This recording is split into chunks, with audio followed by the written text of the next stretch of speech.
Serial Lakshmi निवास में चोर समझ राज के दोस्त पर बरसा दादी का डंडा, बोरे में भरकर घसीट ले गई भूमिका।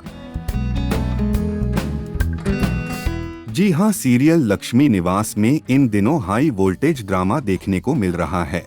शो में आने वाला नया ट्विस्ट दर्शकों को हंसी और सस्पेंस दोनों का डबल डोज देने वाला है।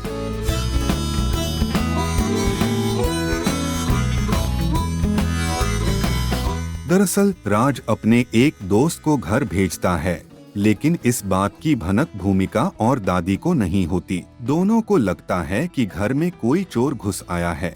फिर क्या था, चोर को पकड़ने के लिए शुरू हो जाता है जबरदस्त हंगामा।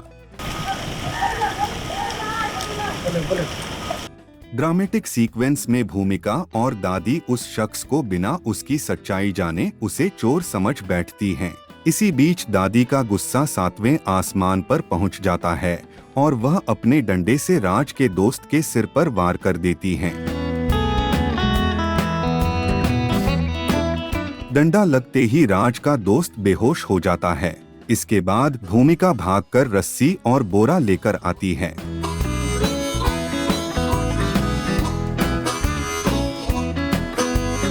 फिर भूमिका और दादी मिलकर बेहोश शख्स को बोरे में भर देती हैं और उसे घसीटते हुए ले जाने लगती हैं।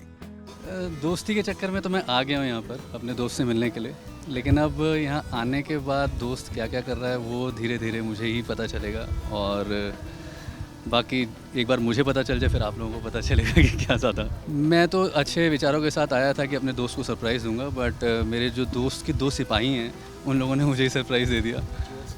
चोर समझ लिया। उम्मीद तो ये है कि जल्दी से जल्दी पहले राज आए और मुझे इस गोनी से निकाले और इन लोगों को बताए कि भाई मैं कोई चोर नहीं हूँ, मैं उसका दोस्त हूँ, बहुत पुराना दोस्त हूँ। और उसके बाद एक बार जब रिवील हो जाएगा, इन लोगों को पता चल जाएगा, फिर आपको आगे पता चलेगा कि मैं आया क्यों हूँ। ऑनेस्टली स्पीकिंग ये वाले सीन में तो कुछ खास ज़्यादा मज़ा आ नहीं रहा था। हाँ, इसकी कंटिन्यू में जो हमने अंदर किया था क्योंकि वो AC फ्लोर था, वहाँ गोनी इतनी बुरी नहीं लग रही थी, बट ये दिस वाज टॉर्चर। अब सवाल ये है कि जब राज को इस पूरे मामले की सच्चाई पता चलेगी तब उसका क्या रिएक्शन होगा। क्या भूमिका और दादी की इस गलतफहमी से घर में कोई नया बवाल खड़ा होगा? सीरियल में आए इस मजेदार और चौंकाने वाले ट्विस्ट के बाद कहानी कौन सा नया मोड़ लेती है, ये देखना बेहद दिलचस्प होगा।